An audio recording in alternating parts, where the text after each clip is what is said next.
by Tupperware. Aujourd'hui c'est dimanche et le dimanche c'est jour de brunch. Alors aujourd'hui pour le brunch nous allons réaliser de succulents pancakes. Pour réaliser les pancakes, mettre à fondre 50 g de beurre à l'intérieur du pichet 500 ml pendant 30 secondes à 700 watts.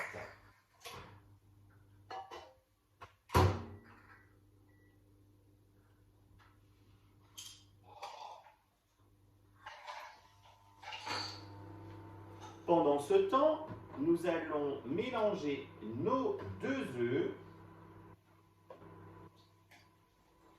avec 75 ml de sucre en poudre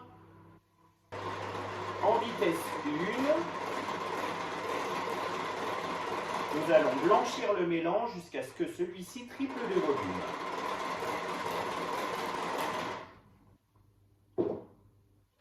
C'est parfait, le volume a bien triplé. On utilise notre bol qu'on disserve 1,9 litre pour poser notre speedy à l'intérieur. Ça évite de mettre de la pâte de partout. Qu'on va verser à l'intérieur de notre pichet Speedy 2, auquel nous allons rajouter 500 ml de farine, l'équivalent d'un sachet de sucre vanillé et l'équivalent d'un sachet de levure chimique. Tous les ingrédients sont ainsi dans le speedy. On replace les pales en mettant le couvercle dans l'encoche. Alors là, vous voyez que ça force un peu. Forcément, il y a beaucoup de matière entre la farine, les œufs, le sucre, etc. D'où la révolution grâce à notre Speedy 2, puisqu'on va passer en vitesse 2. Et là, c'est beaucoup plus facile. C'est comme lorsqu'on fait du vélo. Il suffit de changer de pignon pour pouvoir grimper la côte. Et là, je vais pouvoir mélanger ma pâte à pancakes très facilement. Réaliser des pancakes devient vraiment un jeu d'enfant. Pour mesurer mes 400 ml de lait, j'utilise mon shaker 600 ml.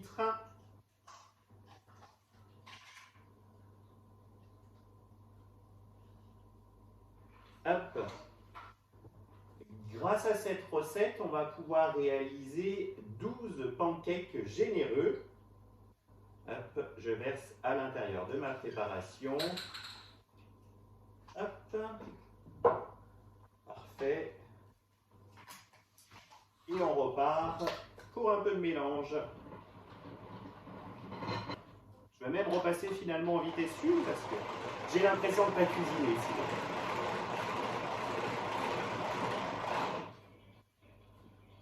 Voilà, j'ai mis ma crêpière Black Series à chauffer. Mon pichet est tout prêt pour éviter d'en mettre plein la cuisine. Et je vais donc verser des petites louchettes pour réaliser mes superbes pancakes. Je ne sais pas si vous avez l'odeur à la maison, mais je peux vous dire qu'ici, ça commence à sentir très très bon. Allez, à tout de suite pour le résultat. J'ai du mal à me retenir, j'ai envie de tout manger avant même que ce soit terminé de cuire. Et voilà, un délicieux pancake au sirop d'érable. À vous les gourmands!